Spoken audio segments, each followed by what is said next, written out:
Hello students, welcome to my channel Mind Your Exam. आज की इस प्लेसमेंट प्रिपरेशन वीडियो में हम देखेंगे कि कैसे हम काउंट कर सकते हैं वो सारे पेयर ऑफ एलिमेंट्स जो एक एरे में प्रेजेंट है और जिन पेयर्स का सम के वैल्यू के बराबर है। के हमें गिवन वैल्यू होगी, एरे भी हमें गिवन होगा। हमें बस ये काउंट करना है कि हमारे पास कितने ऐसे पेयर ऑफ एलिमेंट्स हैं उस एरे के जिसका सम के बराबर है। ठीक है, अब ये क्वेश्चन इंपॉर्टेंट क्यों है? क्योंकि ये प्लेसमेंट के टाइम पे या जॉब इंटरव्यूज के टाइम पे एक्कोलाइट, अमेजॉन, गोल्डमैन सैक्स, मेक माई ट्रिप, अडोबी, फ्लिपकार्ट, हाइक और सेल्स फोर्स जैसी कंपनीज ने पूछा है। तो आप सोच ही सकते हैं, जब इतनी बड़ी कंपनीज ये क्वेश्चन अपने कोडिंग इंटरव्यू या टेक्निकल राउंड में पूछ रही हैं तो इसकी अहमियत क्या होगी। तो शुरू करते हैं। 3 डिफरेंट अप्रोचेस देखेंगे। तीनों अप्रोचेस की टाइम और स्पेस कॉम्प्लेक्सिटी लास्ट में कंपेयर करेंगे। तो लास्ट तक हमारे वीडियो में बने रहिए ताकि आपके पास अगर ऐसा क्वेश्चन आए तो इस क्वेश्चन के लॉजिक्स के अकॉर्डिंग आप और भी क्वेश्चन सॉल्व कर पाए और ये क्वेश्चन तो आपको क्लियर हो ही जाए। और जब इंटरव्यूअर आपसे पूछे तो आपके पास 1 नहीं, 2 नहीं, 3 अप्रोचेस हों बताने के लिए, ब्रूट, बेटर और बेस्ट। ऑलराइट, तो सबसे पहले समझते हैं कि हमें करना क्या है। देखो, हमें एक एरे गिवन है और जैसे मैंने कहा हमें एक के वैल्यू गिवन होगी। यहाँ पे के वैल्यू अज्यूम करते हैं 6। अब ये जो एरे है इसमें जो एलिमेंट्स है, हमें ऐसे pair of elements find out करना है। पेयर मतलब 2 एलिमेंट्स ऐसे फाइंड आउट करने हैं जिनका सम इस के वैल्यू के बराबर हो, यानी जिन्हें जब हम ऐड करें तो के की वैल्यू के बराबर आए। अब जैसे कि आप देख सकते हैं 1 और 5 एक ऐसा पेयर है जो कि ऐड करने पे 6 देगा और ज़रूरी नहीं है ये एलिमेंट्स एडजेसेंटली यानी एक के बाद एक इमीडिएटली आसपास प्रेजेंट हो, जरूरी नहीं है ये नेबर्स हो। तो एक एलिमेंट जो यहाँ पे है 7 और -1 ये भी ऐड करने पे आपको 6 देगा।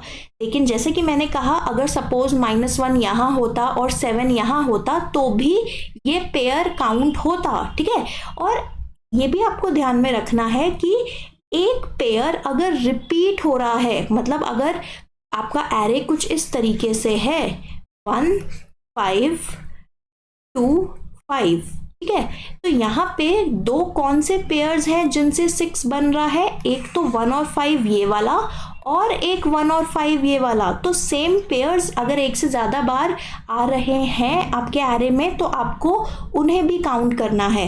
तो इस केस में जब हमारे पास 1 और 5 एक पेयर है और 7 और -1 एक पेयर है तो हमारा आउटपुट क्या होगा? k = 6 के लिए, यानी सम = 6 के लिए हमारा आउटपुट यानी जो हमें काउंट रिटर्न करना है वो होगा 2। ठीक है, तो 2 ऐसे पेयर्स हमें मिल गए जिनका सम 6 के बराबर है। और इस अप्रोच को सबसे इजी इसको सॉल्व करने का तरीका जो है ब्रूट फोर्स तरीका या नाइफ तरीका, वो है कि एक एक करके नेस्टेड लूप यूज करो। बेसिकली एक एलिमेंट को पिक करो, आपने फर्स्ट एलिमेंट पिक करा, फिर रिमेनिंग सारे एरे के एलिमेंट्स पे ट्रेवर्स करो और चेक करो कि इस एलिमेंट के साथ मैं ऐसा कौन सा एलिमेंट ऐड कर सकती हूँ जिसे ऐड करने पे ये वाली के की वैल्यू आए। ठीक है, मैं एक बार यहाँ पे ये कंटेंट इरेज कर देती हूँ ताकि आपको ड्राई रन करके समझा सकूँ आप अपनी पहली अप्रोच। तो पहली अप्रोच में हमें क्या करना है, हमने एक लूप लगाया जो कि एक एक करके एरे के एलिमेंट्स पे मूव करेगा। तो अगर i मेरा लूप वेरिएबल है, आप 0 से स्टार्ट करेंगे क्योंकि पहला इंडेक्स है 0 और कहाँ तक एलिमेंट्स पिक करेंगे? लास्ट इंडेक्स तक, यानी लेंथ ऑफ द एरे -1 है ना। लास्ट इंडेक्स को मैं जनरली n से डिनोट करती हूँ। ठीक है, तो यहाँ पे जब आपने पहला एलिमेंट पिक करा, इसके अंदर आप एक दूसरा लूप लगाएंगे।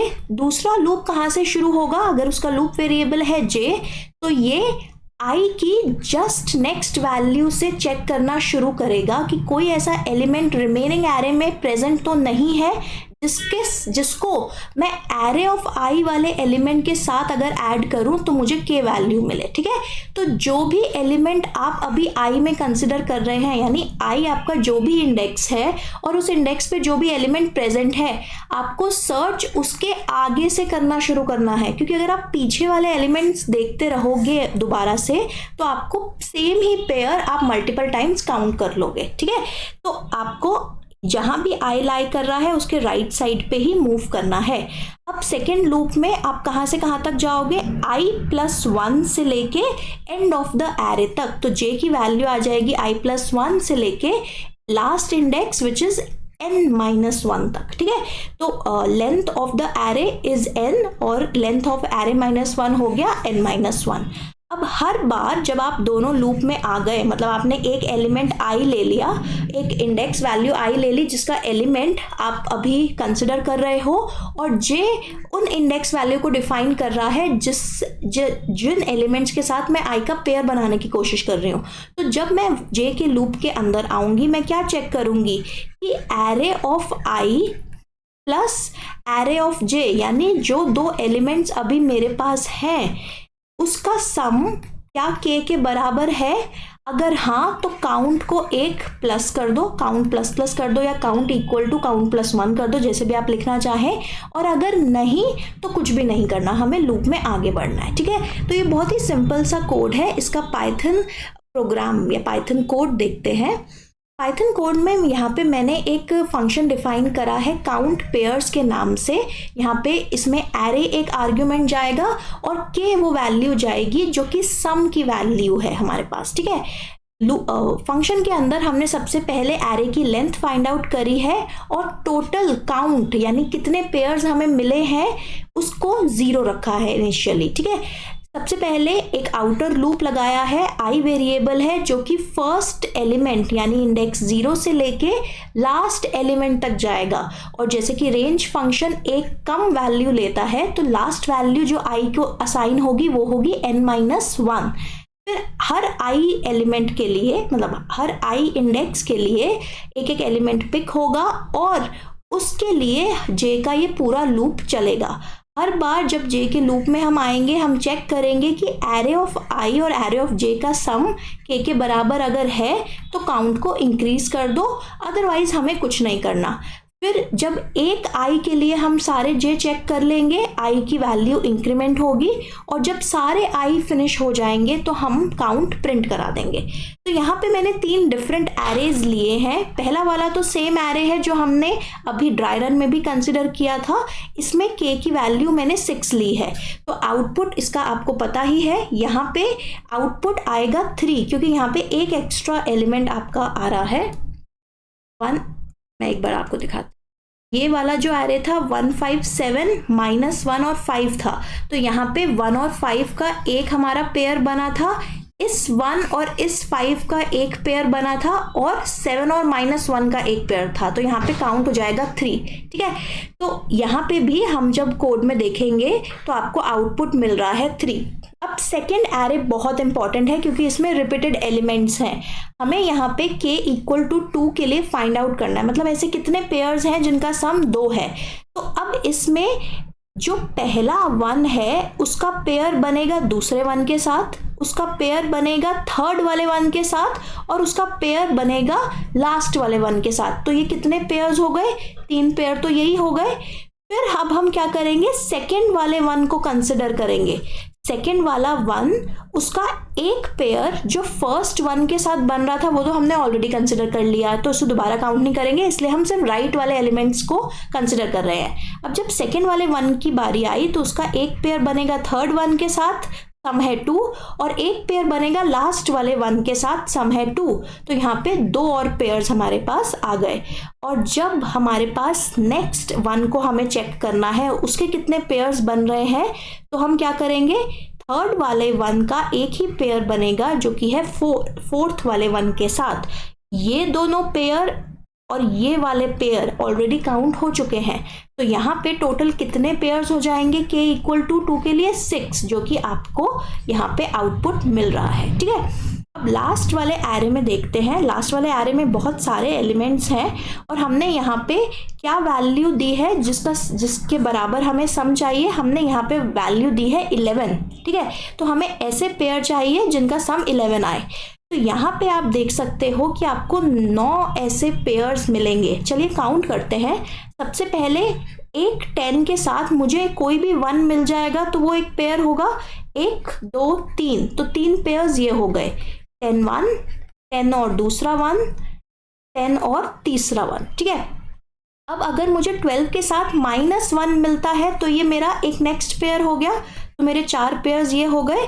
फिर अगेन ये जो सेकेंड टाइम 10 आ रहा है इसका भी पेयर बनेगा हर बार इन तीनों 1 के साथ, तो 10 1 10 1 और 10 1, तो ये 7 पेयर्स तो यही हो गए।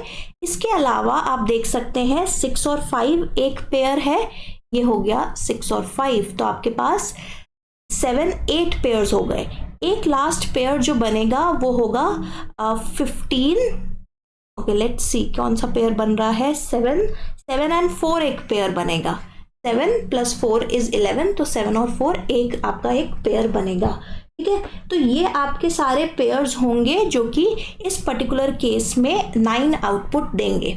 अब सेकेंड अप्रोच पे आते हैं। सेकेंड अप्रोच पे हम सेम एरे कंसिडर कर रहे हैं, लेकिन यहाँ पे हम बाइनरी सर्च का यूज़ करेंगे। देखो, बाइनरी सर्च के लिए एक सेपरेट वीडियो मैंने लास्ट टाइम आपको एक्सप्लेन करी थी, बनाई थी, जिसका लिंक मैं यहाँ पे टॉप राइट पे दे रही हूँ, आप उसे जाके समझिए।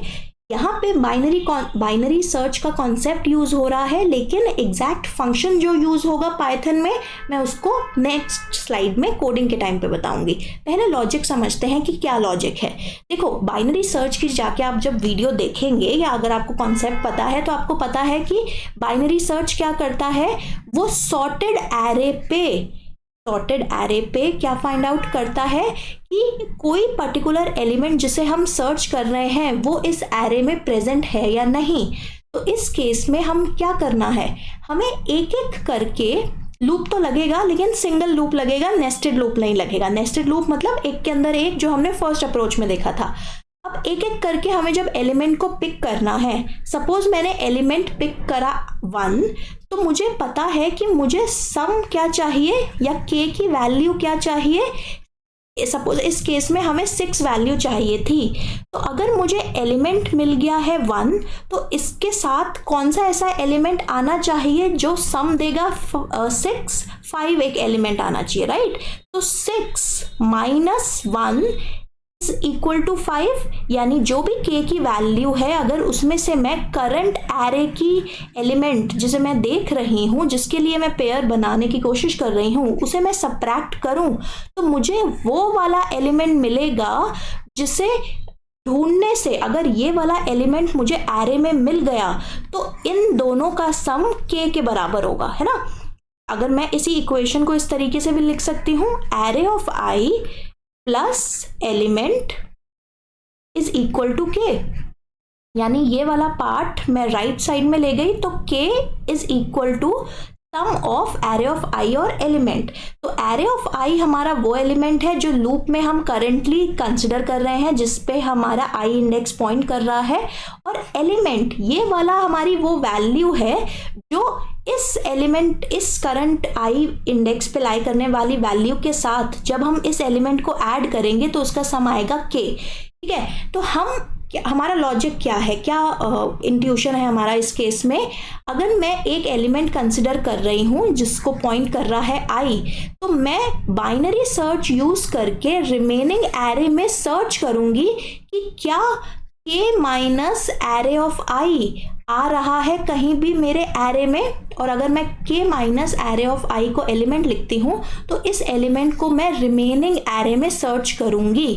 और रिमेनिंग एरे में ऐसा भी हो सकता है कि सेम एलिमेंट एक से ज़्यादा बार आए, है ना। तो आपको ये ध्यान में रखना है कि बाइनरी सर्च सिर्फ आपको पहला वो इंडेक्स देगा जो उसको सर्च करते टाइम पे मिलता है। सपोज इस एरे के लिए आप 5 फाइंड आउट कर रहे थे, तो अगर बाइनरी सर्च, सबसे पहले तो इस एरे को हम सॉर्ट करेंगे। सॉर्टेड ऑर्डर में बाइनरी सर्च वर्क करता है सॉर्टेड एरे पे।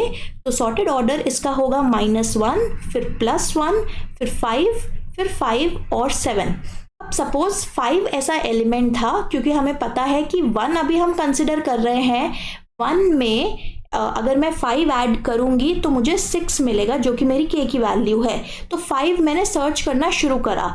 अब सर्च जब मैंने सॉर्टेड एरे पे करना शुरू करा, सबसे पहले बाइनरी सर्च को मिडिल पे मिलेगा 5 और यहीं से बाइनरी सर्च रिटर्न कर देगा इस 5 का इंडेक्स। लेकिन हमें ये 5 भी तो कंसिडर करना है क्योंकि ये भी तो काउंट करना है, इसके साथ भी तो पेयर बनेगा। तो उस केस में हमें थोड़ी सी मॉडिफिकेशन करनी पड़ती है कि हमें बाइनरी सर्च हर बार रन करना है। हमें फाइंड आउट करना है कि कितने ऐसे एलिमेंट्स, कितनी बार ये पर्टिकुलर एलिमेंट जो डिफरेंस है k और एरे ऑफ i का, ये एलिमेंट कितनी बार रिमेनिंग एरे में अकर हो रहा है, और जितनी भी बार वो अकर हो रहा होगा वो काउंट हम ऐड कर देंगे काउंट वाले वेरिएबल में। अब इसके लिए हमारे पास पाइथन में जब मैं बात करूं तो एक फंक्शन दिया गया है, एक लाइब्रेरी आती है बाइसेक्ट लाइब्रेरी। बाइसेक्ट लाइब्रेरी में क्या होता है, बाइसेक्ट लाइब्रेरी पाइथन की बाइनरी सर्च ही परफॉर्म करती है, लेकिन बाइसेक्ट लाइब्रेरी में दो फंक्शंस है, बाइसेक्ट लेफ्ट और बाइसेक्ट राइट। बाइसेक्ट लेफ्ट क्या करता है, वो पहला इंडेक्स वैल्यू हमें रिटर्न करता है जहां पे करंट एलिमेंट जिस पे मैं बाइसेक्ट लेफ्ट कॉल कर रही हूं वो इंडेक्स वैल्यू रिटर्न करेगा जहां पे पहला ऐसा मुझे वैल्यू मिलेगी एरे में जो वैल्यू या तो इस एलिमेंट के बराबर है या इससे जस्ट बड़ी है। ठीक है, तो मुझे ये वाला बाइसेक्ट लेफ्ट फंक्शन क्या दे देगा, पहली अकरेंस ऐसा इंडेक्स सॉर्टेड एरे में जहां पे ये वाला एलिमेंट प्रेजेंट है। अगर नहीं प्रेजेंट तो वो क्या रिटर्न करेगा, उस वाले वैल्यू का इंडेक्स जो कि इस करंट एलिमेंट से इमीडिएटली बड़ा है। और सिमिलरली बाइसेक्ट राइट क्या करेगा, बाइसेक्ट राइट भी इस एलिमेंट को ढूंढेगा बट वो हाईएस्ट इंडेक्स वैल्यू रिटर्न करेगा, उस एलिमेंट की इंडेक्स वैल्यू रिटर्न करेगा जो इमीडिएटली बड़ा है। तो यहाँ पे इक्वल वाला इंडेक्स रिटर्न नहीं होगा, रैदर इमीडिएटली बड़ा वाला एलिमेंट जो एरे में लाई करता है उसका इंडेक्स रिटर्न होगा। ठीक है, तो बाइसेक्ट लेफ्ट हमें एक इंडेक्स वैल्यू देगा जहां से अगर मेरा ये एलिमेंट एरे में प्रेजेंट है, ये एलिमेंट एरे में लाई करना शुरू करता है, और इसके बाद मुझे बाइसेक्ट राइट कौन सी वैल्यू देगा, ये पर्टिकुलर वैल्यू। अगर सपोज मेरा 1 4 बार आ रहा है तो बाइसेक्ट लो मेरा फर्स्ट इंडेक्स वैल्यू देगा जहां पे 1 प्रेजेंट है और मैं 1 सर्च कर रही थी, और बाइसेक्ट लेफ्ट मुझे ये वाले पर्टिकुलर 1 की इंडेक्स देगा, और बाइसेक्ट राइट मुझे लास्ट वाले 1 जो एरे में लाई कर रहा है उसके इमीडिएट राइट वाले एलिमेंट की, जस्ट ग्रेटर एलिमेंट की आपको इंडेक्स वैल्यू देगा। ठीक है, अब हमारा ये पाइथन कोड वर्क कैसे करेगा, देखो हमने एक फंक्शन बनाया है काउंट पेयर्स,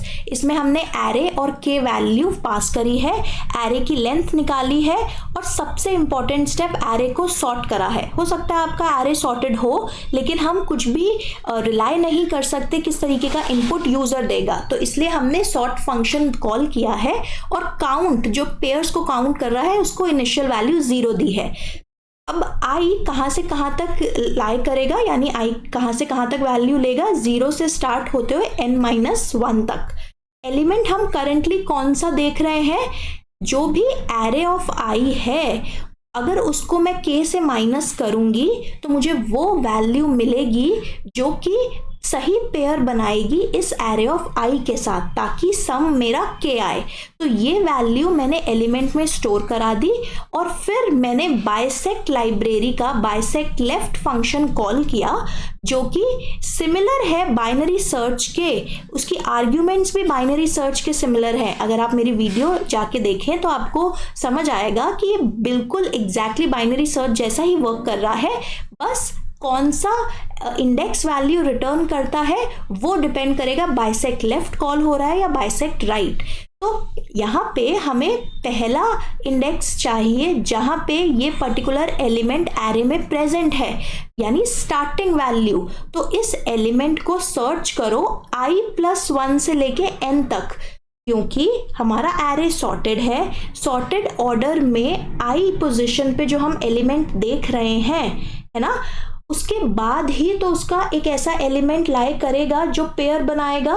पीछे के एलिमेंट्स हम नहीं कंसिडर कर रहे, क्योंकि अगर ऐसा पेयर बन रहा होता तो पिछले एलिमेंट के काउंट में काउंट हो गया होता। ठीक है, फिर हमने एक हाई इंडेक्स कैलकुलेट करा, जो कि वो इंडेक्स वैल्यू है जहां पे मुझे ये वाला एलिमेंट लास्ट इंडेक्स +1 पे मिलेगा। मतलब लास्ट पोजीशन जो अगर एलिमेंट की वैल्यू मेरी 1 है तो बाइसेक्ट लेफ्ट मुझे ये स्टार्टिंग इंडेक्स देगा और बाइसेक्ट राइट मुझे ये पर्टिकुलर इंडेक्स देगा, लास्ट वाले 1 से एक बड़ा। और हमें काउंट में क्या करना है, सपोज मैं जिस एलिमेंट को सर्च कर रही थी, सपोज मैं 5 सर्च कर रही थी अपने एरे में, -1 1 5 5 और 7। इस एरे में जब मैं 5 सर्च कर रही थी तो मुझे लो वैल्यू क्या मिली होगी, मुझे लो वैल्यू मिली होगी ये पर्टिकुलर इंडेक्स वैल्यू, और हाई वैल्यू क्या मिली होगी, ये पर्टिकुलर इंडेक्स वैल्यू, है ना। अगर मैं एरे के इंडेक्सेस लिखूं तो ये है इंडेक्स 0, इंडेक्स 1, इंडेक्स 2, इंडेक्स 3 और इंडेक्स 4। तो हाई की वैल्यू है 4, 2 मतलब लो ने इंडेक्स वैल्यू रिटर्न करी है 2, ये मेरा हो जाएगा लो, ये है मेरा हाई, और 4 - 2 मुझे क्या देगा, 2। जितने एक्चुअली नंबर ऑफ 5 प्रेजेंट है, ठीक है, 2 5 हमारे साथ प्रेजेंट है और 2 ही हमें वैल्यू मिल रही है जब मैं हाई इंडेक्स से माइनस कर रही हूँ लो इंडेक्स। तो यहाँ पे भी मैंने वही किया है कि काउंट की जो भी करंट वैल्यू है उसमें कितनी वैल्यू ऐड कर दो जितनी बार हमें ये करंट एलिमेंट मिला है। अगर मेरा करंट आई जहाँ पॉइंट कर रहा था वो वैल्यू थी 1 और मुझे सम निकालना है 6 का, तो फिर बेसिकली मुझे 6 - 1 5 ढूंढना है, यानी मेरा एलिमेंट है 5। 5 मेरे एरे में कितनी बार आ रहा है, 2 बार। तो 1 का पेयर 2 बार बनेगा इस पर्टिकुलर 5 के साथ, तो इसलिए हम यहाँ पे काउंट में हाई माइनस लो यानी जितनी बार एलिमेंट आ रहा है वो ऐड कर रहे हैं, उतने पेयर्स हमने देखे हैं जिनका सम है k। ठीक है, अगर आप इसी कोड को आप रन करोगे किसी भी एरे पे, हमने जो 2 एग्जांपल्स लिए थे, ये एग्जांपल है मेरा और ये सेकंड वाला एरे जिसमें रिपीटेड एलिमेंट्स हैं, सेम ही एलिमेंट रिपीट हो रहा है, तो आपको दिखेगा कि आपका इस केस में भी सही आंसर आपको मिलेगा, जो कि आंसर है 2 और 6। यानी फर्स्ट केस में हमारे पास कितने पेयर्स बन रहे थे, देखो यहाँ पे मैंने लास्ट वाला 5 हटा दिया है तो आउटपुट 2 आया है। अगर मैं एक और 5 लिखती तो आउटपुट यहाँ पे 3 आता। ठीक है, इस केस में 4 1s है और हमने काउंट किया था कि 6 पेयर्स बन रहे हैं, तो यहाँ पे भी हमारा आउटपुट सही है। अब आते हैं अपनी फाइनल अप्रोच पे और ऑप्टिमल अप्रोच पे, किस तरीके से हम फाइंड आउट कर सकते हैं कि कितने पेयर्स प्रेजेंट है अगर हमें k की वैल्यू गिवन है और कितने ऐसे पेयर्स हैं जिनका सम k की वैल्यू के बराबर है। तो अब बेसिकली हम क्या करेंगे, हम एक हैश टेबल बनाएंगे। हैश टेबल क्या होती है, हैश टेबल एक स्टोरेज टेबल जैसी होती है जिसमें हर एलिमेंट एक पेयर होता है। पेयर मतलब उसमें 2 वैल्यूज होंगी, एक पहली वैल्यू जो होती है उस पेयर की हमें उसे की कहते हैं और दूसरी वैल्यू जो होती है हम उसे वैल्यू ही कहते हैं। ठीक है, तो डिक्शनरी एक ऐसा डेटा स्ट्रक्चर है पाइथन में जो कि जनरली हैश टेबल बनाने के लिए यूज होता है, जिसमें हम की वैल्यू पेयर्स के फॉर्म में हर एलिमेंट स्टोर करते हैं। अब लॉजिक क्या है, हैश टेबल में हम जितने भी एलिमेंट्स हमारे पास यूनिक एलिमेंट्स आ रहे हैं उनको कीज में स्टोर करेंगे। तो -1 एक यूनिक एलिमेंट है, 1 एक यूनिक एलिमेंट है, आप किसी भी ऑर्डर में स्टोर कर सकते हो, और 5 एक यूनिक एलिमेंट है और 7 एक यूनिक एलिमेंट है। अब वैल्यू में हम क्या स्टोर करेंगे, -1 कितनी बार आ रहा है इस पर्टिकुलर एरे में, तो -1 एक बार आ रहा है, 1 भी एक बार आ रहा है, 5 आ रहा है 2 बार और 7 आ रहा है 1 बार। अब इससे हमारा क्या फायदा है, देखो लूप तो यहाँ पे भी लगाना है। जब भी आप एरे के सारे एलिमेंट्स को एक एक करके पिक कर रहे हो, ट्रेवर्स कर रहे हो एरे को, तो एक लूप तो लगेगा ही लगेगा जी। ठीक है, अब हमें क्या करना है, i की वैल्यू जब 0 से n-1 तक जाएगी, यानी फर्स्ट एलिमेंट जब आपने पिक करा, आप अगेन फाइंड आउट करोगे कि k माइनस दिस एलिमेंट मतलब एरे ऑफ आई पे जो एलिमेंट प्रेजेंट है उसको जब मैं के से सबट्रैक्ट करूंगी तो मुझे वो वैल्यू मिलेगी जिसके साथ पेयर बनाने पे मुझे के वैल्यू का सम मिलेगा। यानी अगर 1 है, के की वैल्यू मेरी 6 है तो 6 माइनस 1 है 5। अगर एरे में 5 प्रेजेंट है तो काउंट इंक्रीज कर दो। तो अब हमें कैसे पता लगेगा? हम एक एक करके लूप में एक एलिमेंट देखेंगे, चेक करेंगे कि क्या वो इस हैश टेबल में या डिक्शनरी में प्रेजेंट है या नहीं। अगर वो डिक्शनरी में प्रेजेंट है तो फिर हम चेक करेंगे कि इसका जो पेयर एलिमेंट है ना, ये वाली वैल्यू डिक्शनरी में प्रेजेंट है या नहीं। अगर ये वाली वैल्यू डिक्शनरी में प्रेजेंट है तो देखेंगे कि उसका काउंट कितना है, कितनी बार ये वैल्यू आ रही है एरे में, और उतनी ही वैल्यू काउंट में इंक्रीज कर देंगे। ठीक है, मैं दोबारा बताती हूँ।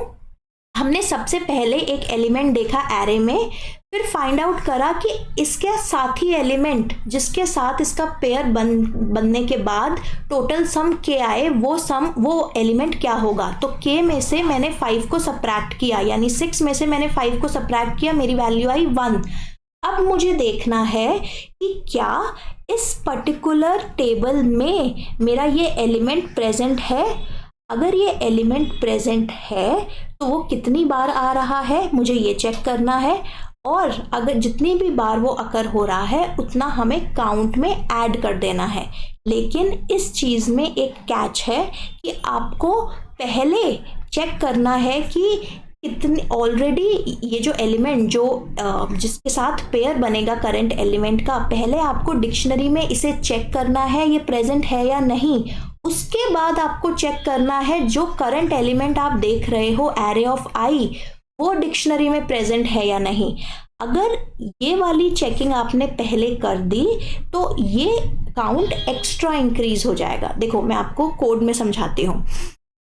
पाइथन का कोड देखते हैं इस पर्टिकुलर अप्रोच के लिए। यहाँ पे हमने जो फंक्शन बनाया है, काउंट पेयर्स नाम है फंक्शन का, एरे और के पास किया है, लेंथ फाइंड आउट करी है इस एरे की, एक डिक्शनरी बनाई है जिसका नाम मैंने हैश टेबल रखा है, और पेयर्स को काउंट करने के लिए काउंट के वेरिएबल को 0 वैल्यू दी है। ठीक है, अब इसके बाद हमें क्या करना है, हमें एक लूप रन करना है जो कि एक एक करके एरे के एलिमेंट्स को कंसिडर करेगा। आई इंडेक्स वैल्यू लेगा एरे की।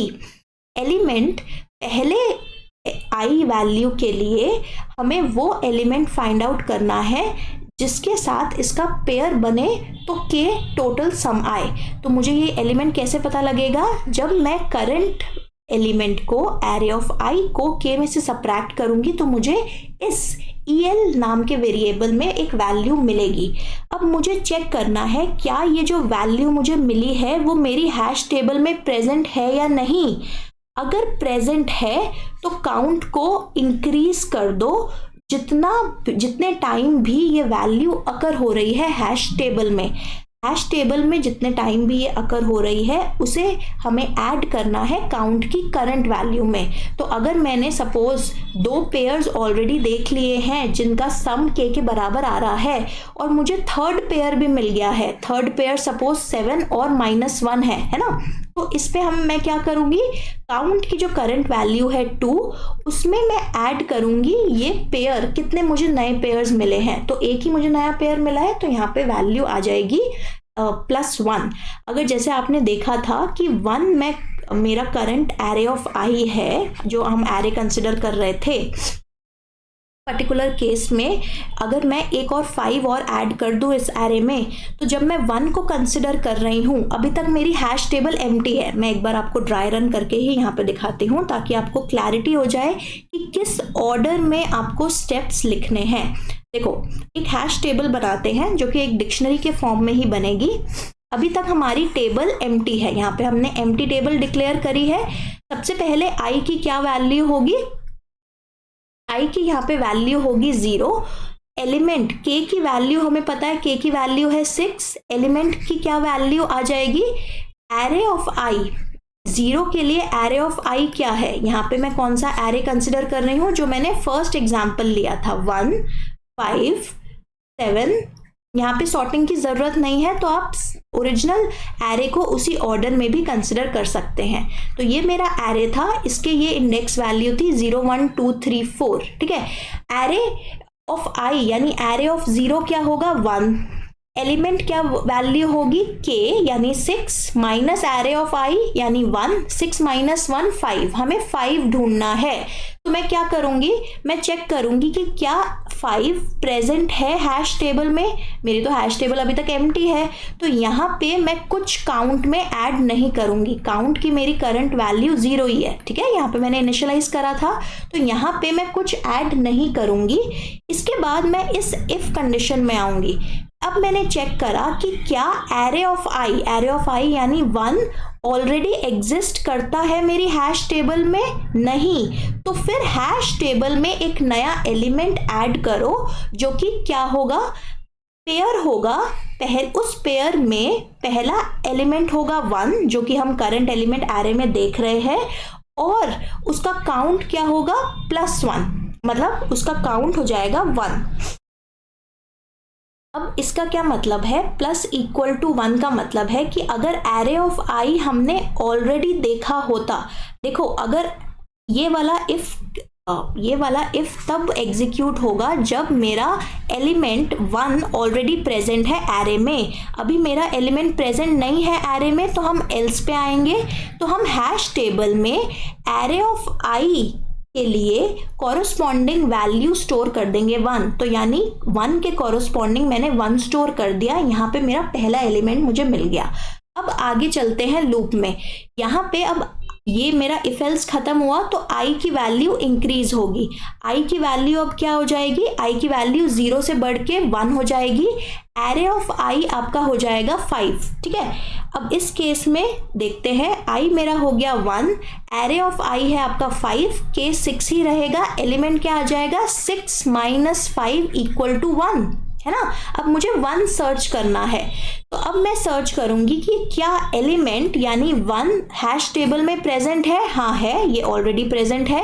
तो काउंट में ऐड कर दो काउंट की current value plus hash table of element यानी 1 के कॉरस्पॉन्डिंग जो उसकी वैल्यू थी, ये वाला सेकेंड वैल्यू इसमें ऐड कर दो। तो काउंट क्या हो जाएगा, 0 + 1 विच इज इक्वल टू 1, ठीक है। अब यहाँ पे चेकिंग होगी, क्या एरे ऑफ आई क्या है 5 प्रेजेंट है हैश टेबल में, नहीं। तो हम एल्स पे आएंगे और 5 को ऐड कर देंगे हैश टेबल में, और उसकी वैल्यू हो जाएगी 1। की हो गई 5, उसकी वैल्यू हो गई 1। अब इसके बाद हम फॉर लूप में वापस आएंगे, आई की वैल्यू 1 इंक्रीज होगी। इस केस में आई की वैल्यू अब हो जाएगी 2। एरे ऑफ आई अब क्या हो जाएगा, एरे ऑफ आई अब हो जाएगा 7। तो यहाँ पे देखते हैं कि कैसे हमारा काम करेगा।